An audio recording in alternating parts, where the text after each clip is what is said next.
welcome to our biology class on lesson 1 nutrition, food supplying system. Till yesterday we have learnt a lot about autotrophic nutrition, the scientists who are all involved in knowing more about the nutrition, and now we have learnt yesterday in our last session we learnt about heterotrophic nutrition, saprophytic nutrition. In heterotrophic nutrition, saprophytic nutrition, examples being fungi.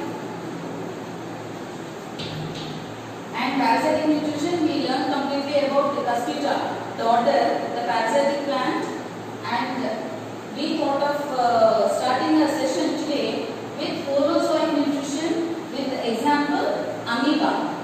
3 main examples we are going to take in our lesson today, and the first example is amoeba. Amoeba is unicellular and aquatic organism.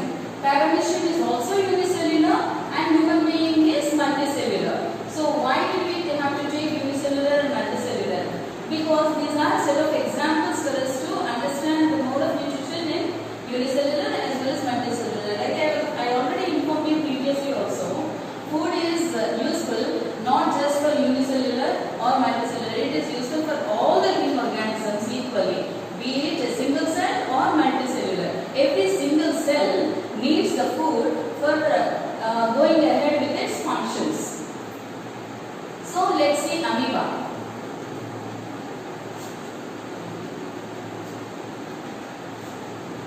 This side, let me show you this side. Amoeba, the best thing about amoeba and why it is easy for us to teach and for you to easily learn is because however you draw and say that is amoeba with a dot in it, it is accepted. There is no option. You draw like this and put a dot, it is amoeba. You draw like this and say this is amoeba, we have to accept. And you draw like this, anything, and say amoeba, it is accepted because it has a very flexible cell membrane. And it is an aquatic organism, and in our previous lessons we learned that it is, in our previous classes, we learned that it is like single cell, unicellular and very primitive organism, protozoa, belonging to protozoa, and it is parasitic also in nature. And what more we learned about is it reproduces by binary fission in favorable conditions and by multiple fission in unfavorable conditions. Now coming to the nutrition, mode of nutrition in amoeba. Let us see. However you draw amoeba, it is accepted as said. But let me draw like this, so that you will understand that because of the flexibility of the cell membrane, it keeps changing its shape. It does not have a fixed shape. Like for example, human beings, by seeing something we say, someone we say this is human being, this is a cat, this is a dog, we can say. But for amoeba, there is no such fixed shape. It keeps changing its shape as per its movement or the flow of water or whatever the reason might be. Now, suppose this amoeba, because it is in aquatic conditions, it is already very tiny microcellular, microorganism. It comes across food particle. Food particle, imagine, if this is only a tiny organism, tiniest particle will be its food. Now, if it comes across a food particle, what does it do? Does it take its hands and eat it? No, it does not have a mouth. It does not have any hands and legs like us. So, how does it take it? It will extend its pseudopodia. It will extend its pseudopodia. These dotted lines that I put are pseudopodia. Let me tell you. Pseudopodia. Pseudopodia means pseudo means false. Podia means feet. Pseudopodia, they are false feet. They are not legs like us. They are false feet. So it will extend its cell membrane like this and then try to cover the food particle it wants to take in. The next step of it is, however you draw, it is accepted. It looks like this.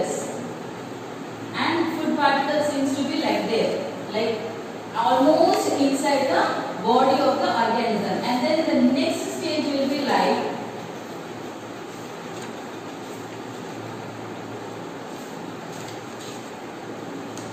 it will be closing up like this. So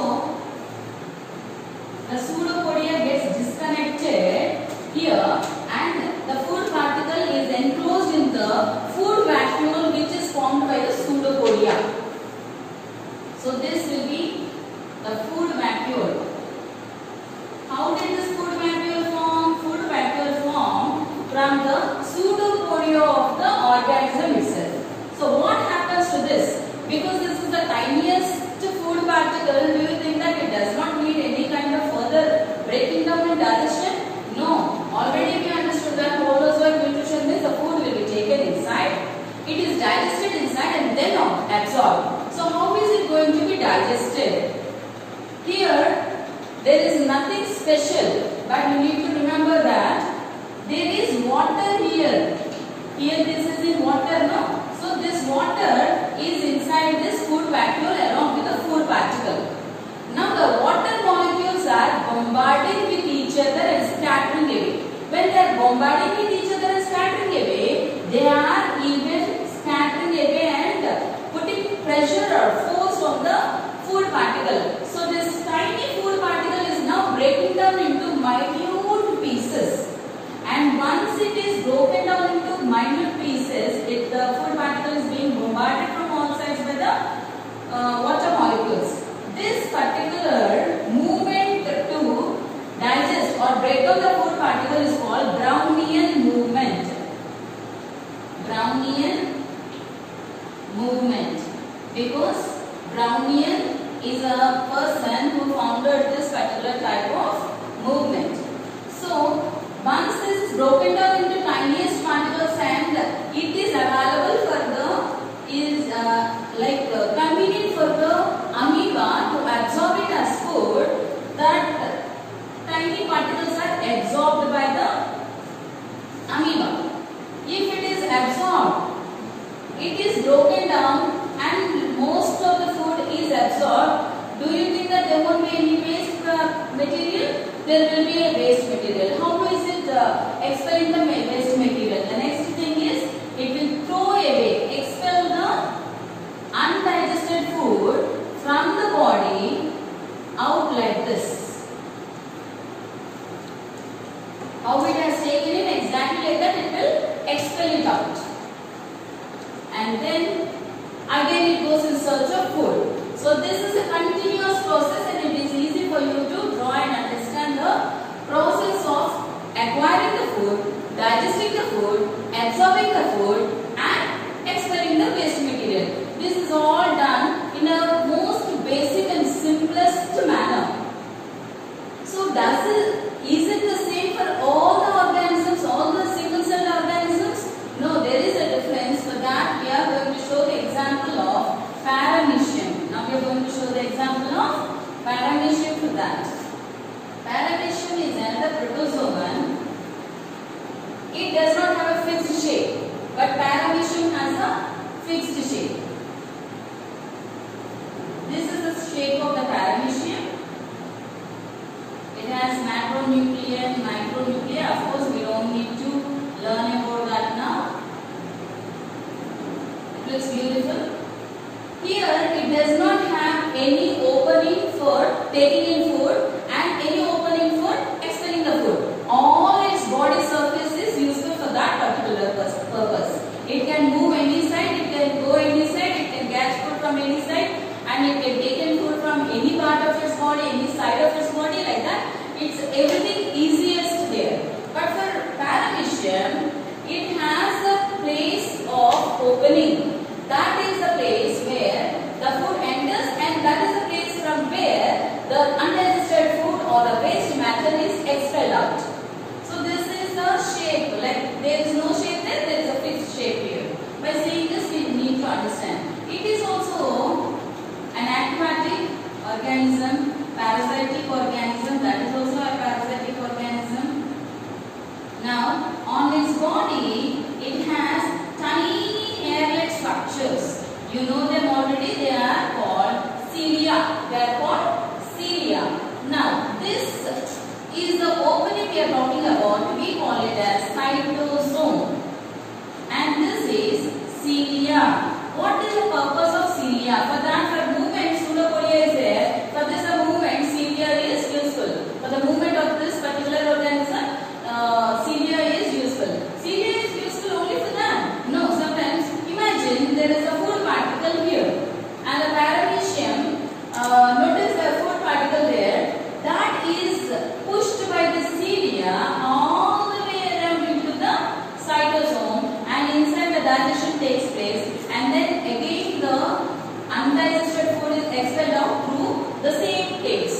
cytosol is the site of taking in food and expelling the undigested food also.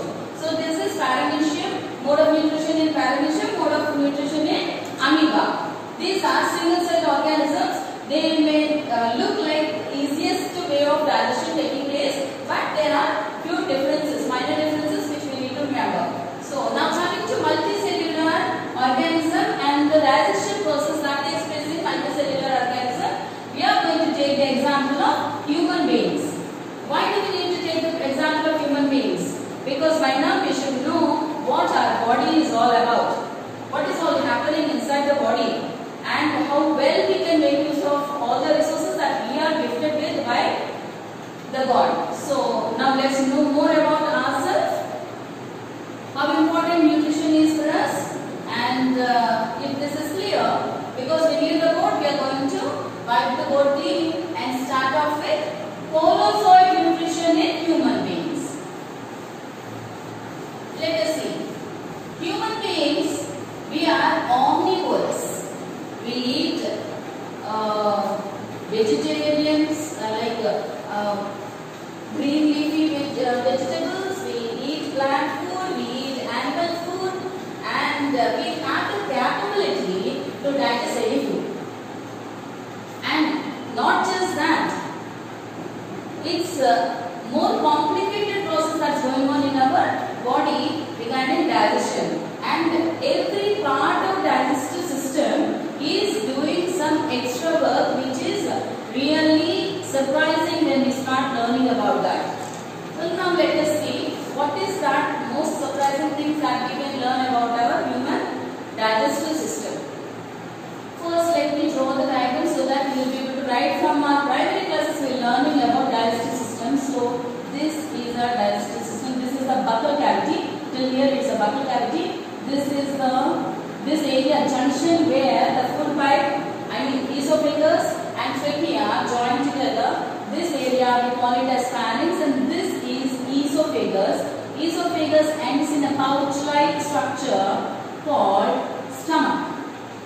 And then we have a curved shape of small intestine, and then you may be wondering when I am saying small intestine why I am not drawing small one but I am drawing a long one.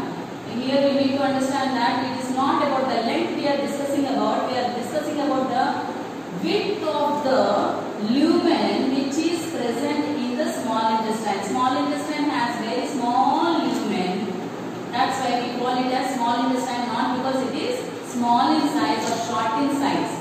And small intestine will end up in large intestine. Small intestine is almost 5 meters long, and large intestine, it is actually shorter than small intestine, but it is called large intestine because of the wide lumen it has.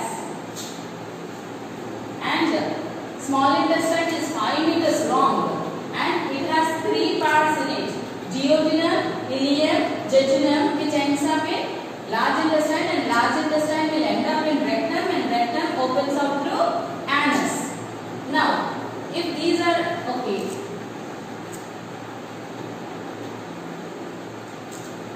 Mouth, buccal cavity, and in buccal cavity you have 3 pairs of salivary glands. And this is the pharynx region, this is the esophagus, stomach,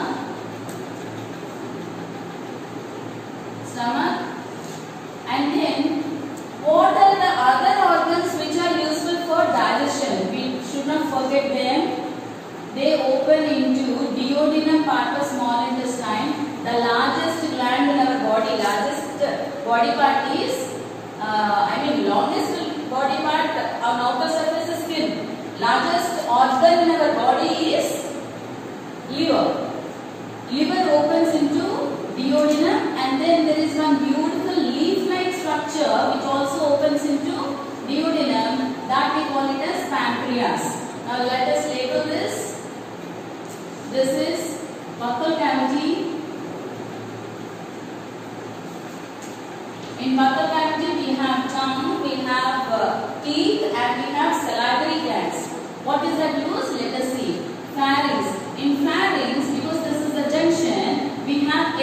epiglottis. Epiglottis, what is its function? Its function is to keep the food pipe closed.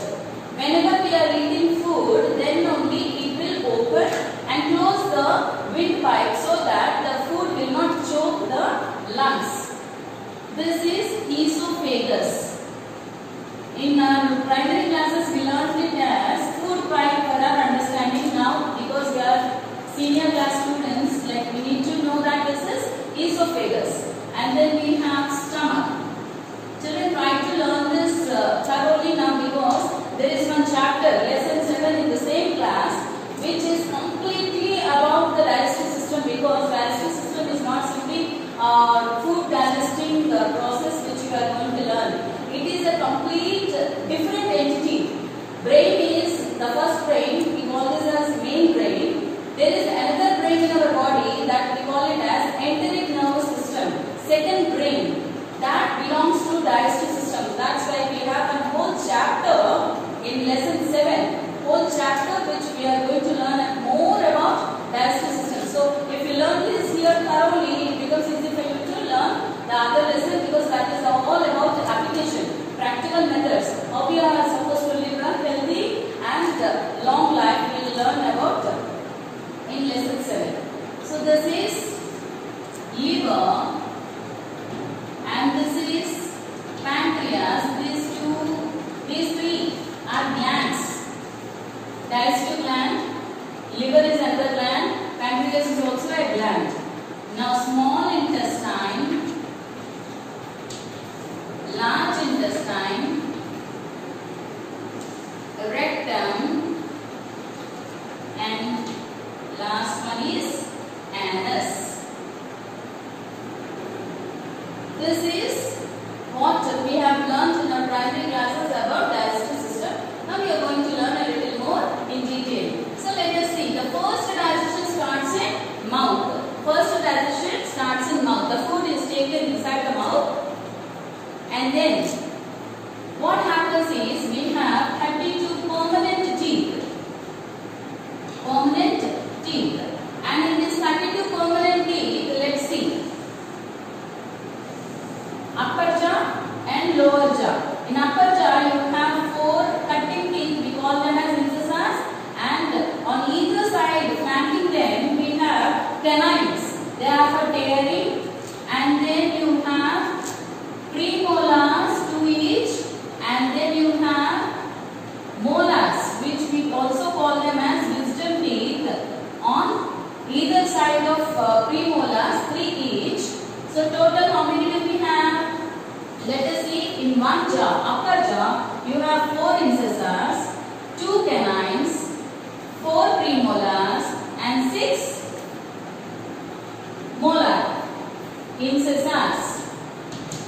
Remember, these are for cutting. These are for cutting. And you have canines. Canines are for tearing.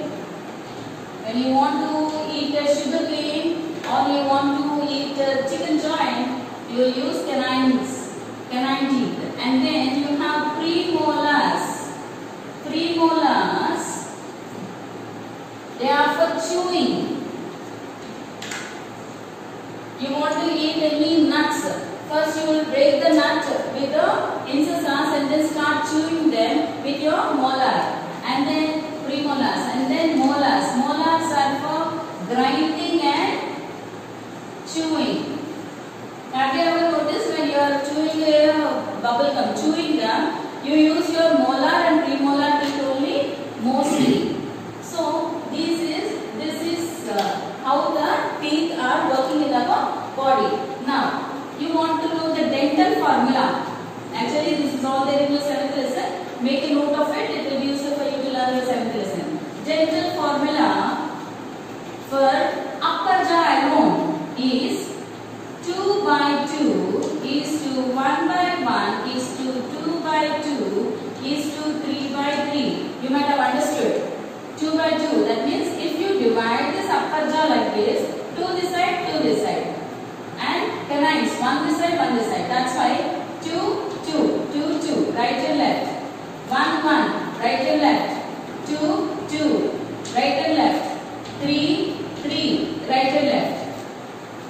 dental formula for one jaw.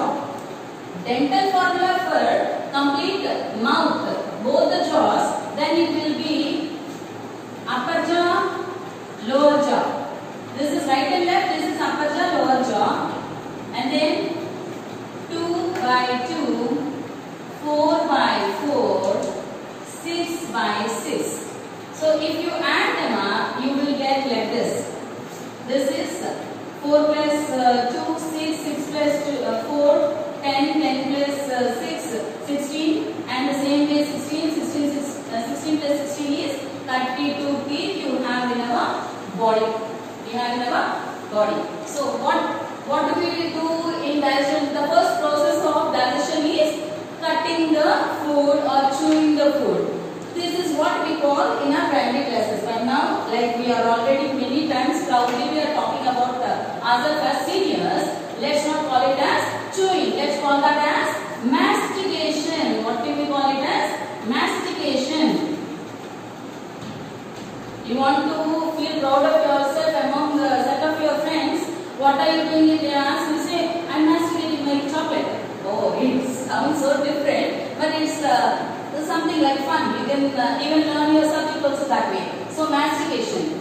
Mastication is going on. Let me write this board so that it will be clear for me to explain. I hope you remember this upper jaw or lower jaw dental formula. This is complete dental formula for 32 teeth. Then next, mastication. For mastication, do we need just the teeth? No, we need tongue. Help of tongue. Teeth and saliva equally play a role in mastication. Tongue will help the food to be pushed out. Teeth will help in chewing or masticating the food.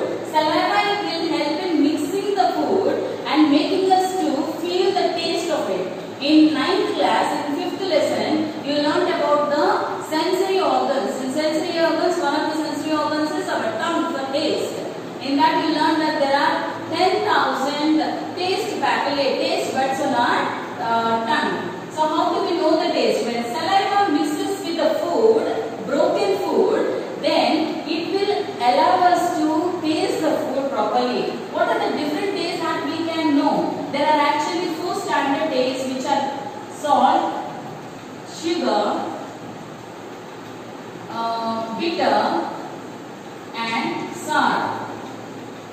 But one more is added recently, umami or savory dishes. Nowadays it has become so famous. So salty, sugary, bittery, sour taste and umami. These tastes we will come to know only when saliva is mixing with the food. Because in last year in that lesson practically we learned that liquid will make us to taste the food better than solids. So when the solid food is being properly masticated and mixed with saliva, the first digestion takes place there. Saliva from where is it released? It is released from 3 pairs of salivary glands. What are those 3 pairs of salivary glands? Let us see.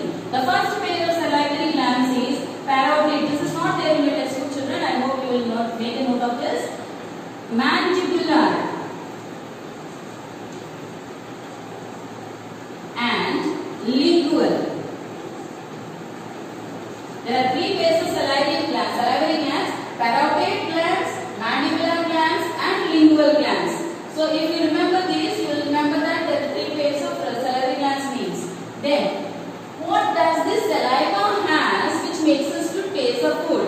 Sometimes you will taste the food sweeter than when you are, suppose you take a biscuit, a dry biscuit, you put it in your mouth and try to simply chew it without letting the saliva being produced in our mouth. So what happens? We won't be able to taste the food. But once the saliva is mixing with that, then the biscuit starts tasting better for us. So what is the reason? The same biscuit, how is it changing its taste? That is because saliva has an enzyme in it. We call it as salivary amylase. It is salivary amylase. This salivary amylase we also call it as ptyalin. P is silent, children, remember. Ptyalin. P is silent, ptyalin.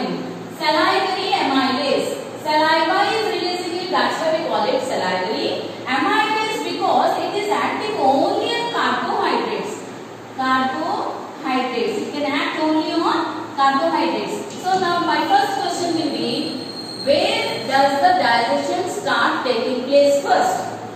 The answer will be, the digestion starts taking place in buccal cavity.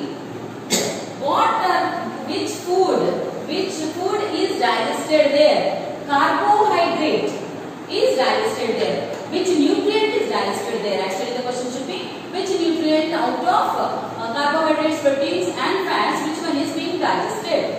So the answer is carbohydrates. Carbohydrates first start getting digested in mouth, and what helps in or aids in digesting that is salivary amylase, which is present in saliva. Saliva is released by 3 salivary glands which are present in our body, in our buccal cavity. Those are parotid gland, mandibular gland and lingual gland, sublingual gland. Now let us see. So first digestion takes place by salivary amylase. Next, what happens? The food after getting masticated and mixed with saliva, it becomes, we don't call it as food anymore, we call it as bolus. It becomes semi-solid, soft food which can be swallowed. Now what happens is the epiglottis will open up and be ready for the bolus to pass through. When we are eating, we don't eat the plate full of food at a time. We eat morsel by morsel. After chewing the food thoroughly, then we swallow it. So when we are swallowing it, the food, you can feel sometimes the food is being passed on in slow motion. So how is it going in the esophagus? Now esophagus is looking like a simple pipe, but it is not a simple pipe. You notice that it is from here to here. Like this, it is this much length only. Next, inside this esophagus, mucous membrane will be there. A very slimy substance is there. What is the use of that? I tell you. By any chance, you want to, you are trying to put a bolt to your door, and it is getting stuck and it is giving noises. You want to reduce the noise and make it work smoothly. So what will you do for that? Would you try to grease it with oil or any kind of lubricant? Then will it make the sound or will it not make? Will it move easily? If you notice all these things, that is what is the use of mucus in esophagus. Esophagus lubricates the passage of the food inside the food pipe.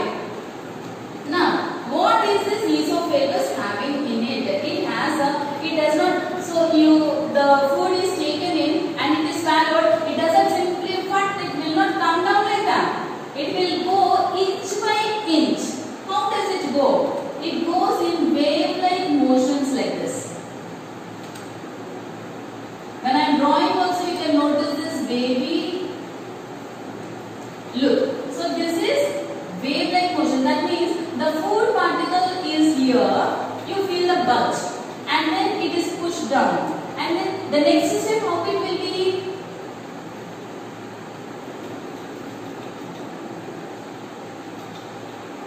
The same esophagus, when the food is passing, how it is passing and showing. So if the food is here, the next stage, the food is pushed down. It is here. In the next stage, it will be here. In the next stage, it will be here. That means, how is it going down? Because it has circular muscles and longitudinal muscles. The circular muscles contract, the food is pushed down. The longitudinal muscles contract, relax, the food is settled in. Like that, wave-like motion, the food is passing down. So that wave-like motion, we call it as peristaltic movement. Peristaltic movement.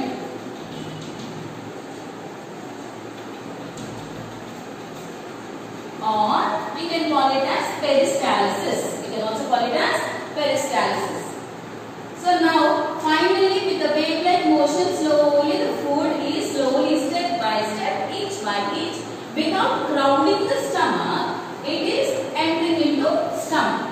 Now, all this is lined with mucus. This is for lubrication, I said. Now, the same mucus is lining the walls of the gastric gland, that is stomach.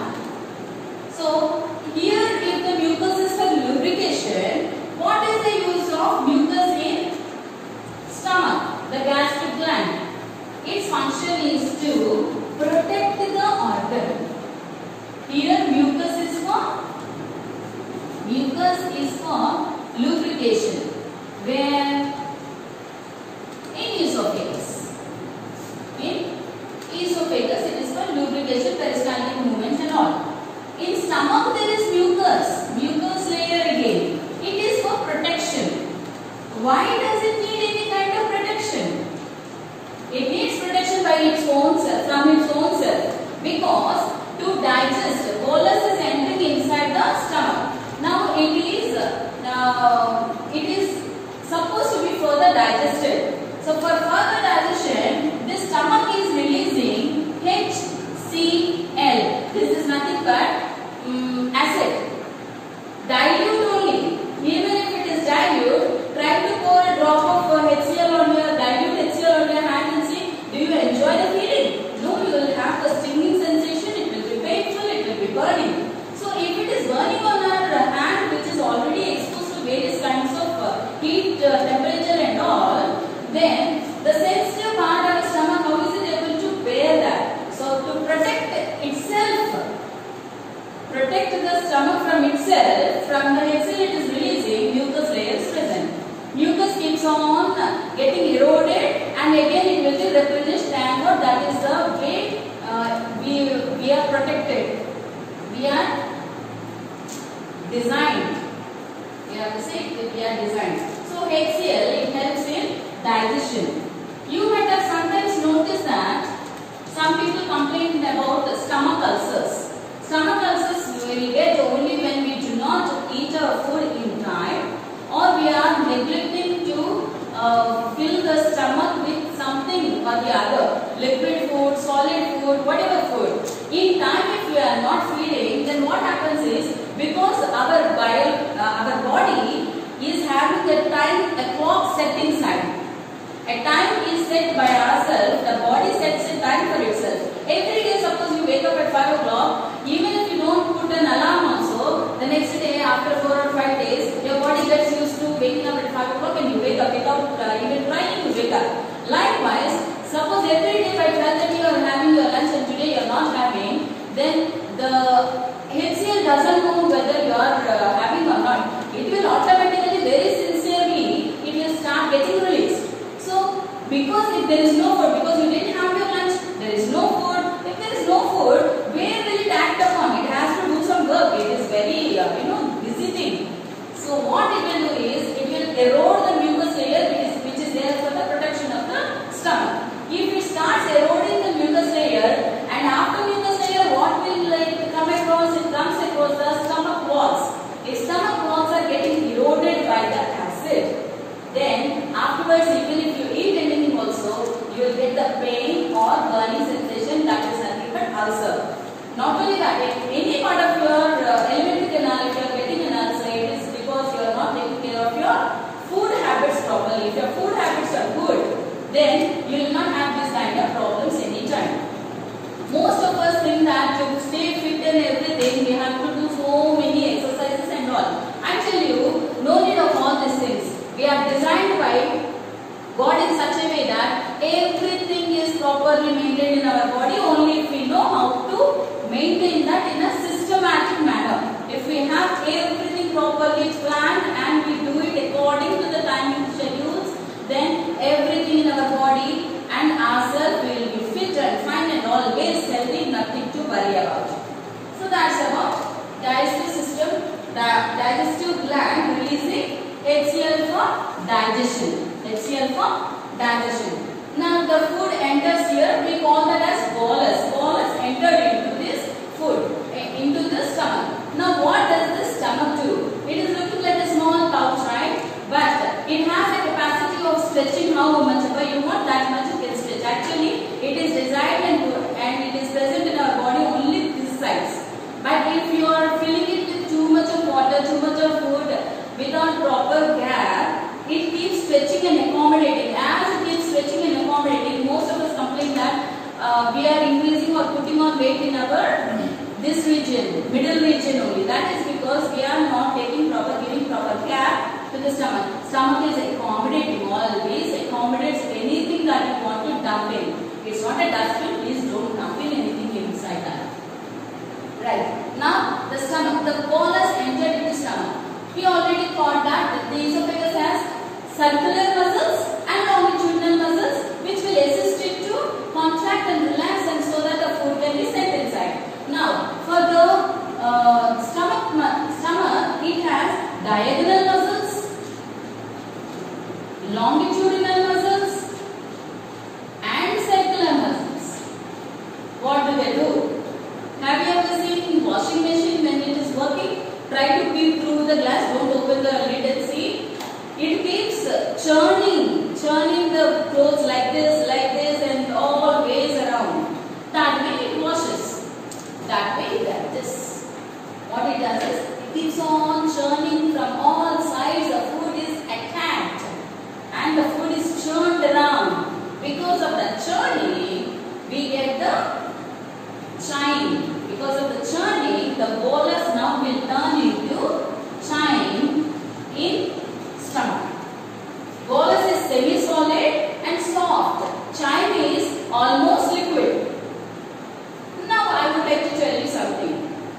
So that you will understand, whenever I want to teach you something, try to apply that to your daily, whatever you see, to that you try to apply, you will be able to understand it.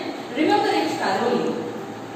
Have you ever seen your mother putting anything in mixer jar to make a chutney out of it? This time you try to see. You will notice that mother never fills the jar with anything. She will put half. Then only the whatever chutney is, it will be made properly pasted, like properly broken down, and the required consistency you get. That means your stomach is also like that. You should not fill it. You have to leave a little empty gap, empty space, so that the stomach is not bulging and it is not overloaded. Exactly like that for your washing machine. Put the clothes completely, fill it. Will the washing machine be able to manage doing the washing properly? Exactly like that our stomach also. Don't fill it completely. Leave a little gap. After 1 or 2 hours, again try to eat something, nothing problem. But don't fill the stomach to the neck point. Some people say, no, till here I ate. That is not going to be useful for you or anybody. Even if the food is tasty, limit yourself. So now bolus, after thorough churning in the stomach, it turned into chine, liquefied chine. Now that is entering into duodenum, already liquefied. Now from liver, bile juice is entering. From pancreas, pancreatic juice is entering. And then already the liquid chine is now mixed with pancreatic juices and bile juices, and it is further digested, and then it enters into small intestine. And in small intestine, again small intestinal juices are released, and again further digestion takes place, and then the absorption starts taking place. So now I will ask you one question. Carbohydrates are first digested in which part of our body? Mouth, buccal cavity. What digests them? Salivary amylase, chylin. Next, what is proteins are first digested in which part of our body? Stomach. Fats are digested first in which part of our body? First digested, duodenum. And then the second part of digestion, complete digestion is completed in which part of our body? Small intestine. Absorption starts taking place in which part again? Small intestine. Absorption completes in which part? Large intestine. So these are minor questions that you need to remember. Let me once again ask you. First digestion of carbohydrates takes place in buccal cavity by salivary amylase. First digestion of proteins takes place in stomach. The first digestion of fats takes place in duodenum. The complete digestion is completed in small intestine. Absorption starts taking place in small intestine. Absorption is completed in large intestine. Undigested food is collected in rectum, expelled through anus. These are the things that we need to remember. Now, this is how it is. Now, I would like to tell you, is this all? Only one enzyme is there in digestive system? No, there are many enzymes that we are going to learn now. There are 7 enzymes in particular, but there are 8 digestive juices. There are 8 digestive juices, but only 7 enzymes. So, what are those 8 digestive juices?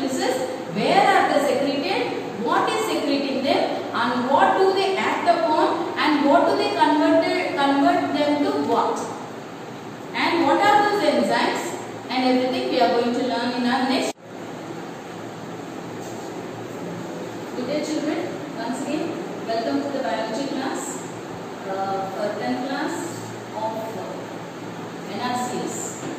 Yesterday we discussed about the digestive juices and the digestive enzymes. Once again we will see the chart of it because this is important. You need to remember everything in an order so that you will have it in your memory. Once again let us see how many digestive juices are there. There are 8 digestive juices. How many digestive enzymes are there? There are only 7 digestive enzymes because one of the digestive juice, that is bile juice, does not have enzymes. Then let us see these digestive juices, what secretes them, where they are secreted into, and on what do they act upon, and what is the final product.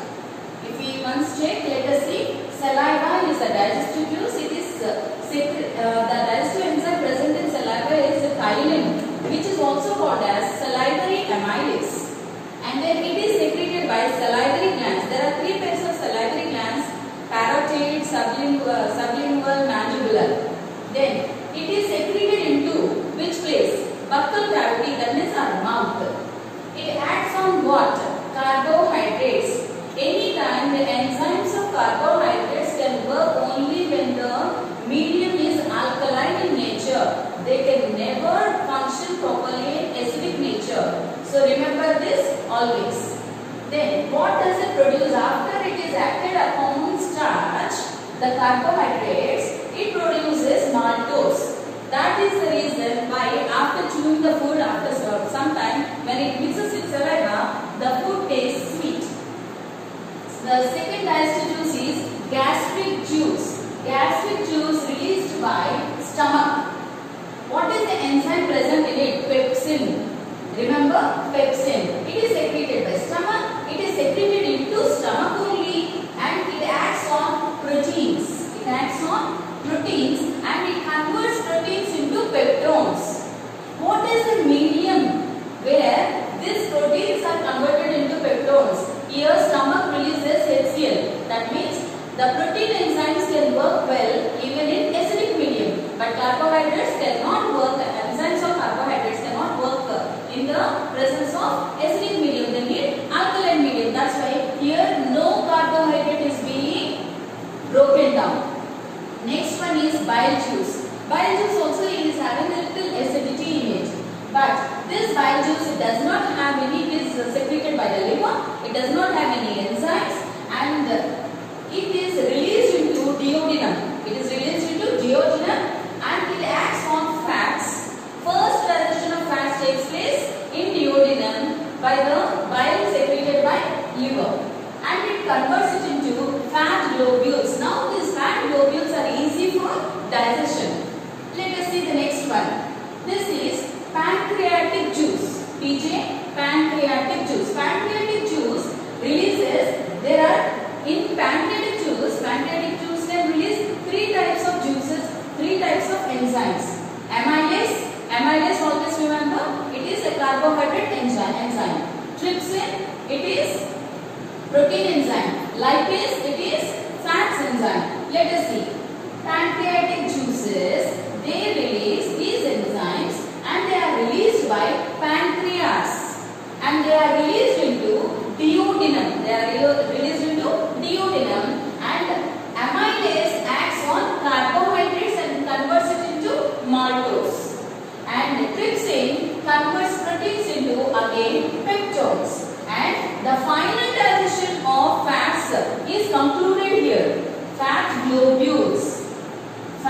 Here bile converts fats into fat globules, and fat globules are converted into fatty acids. These are the nutrients which are minute nutrients broken down. After breaking down of fats, what we get, the minute nutrients is fatty acids. That means with this the fats digestion is completed.